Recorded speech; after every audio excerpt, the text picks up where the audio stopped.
Kapal feri rute Ambon-Namlea dilarang berlayar menyusul gelombang tinggi di perairan Pulau Buru. Menurut otoritas Pelabuhan Galala, ketinggian gelombang mencapai 4 meter. Pantauan Tribun Ambon. Kapal feri rute Ambon-Namlea masih bersandar di Pelabuhan Galala. Tidak ada aktivitas muat penumpang ataupun barang. Loket tiket juga masih ditutup. Kapal dipastikan berlayar apabila tinggi gelombang laut di perairan Pulau Buru mencapai 1,50 sampai 2,50 meter. Dijelaskan, hari ini tinggi gelombang di perairan Pulau Buru mencapai 2,5 sampai 4 meter dan itu masuk kategori tinggi.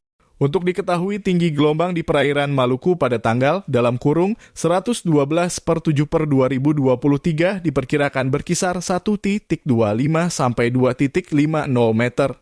Tinggi gelombang tersebut berpeluang terjadi di wilayah perairan berikut Laut Seram Perairan Selatan Seram, sementara tinggi gelombang 2.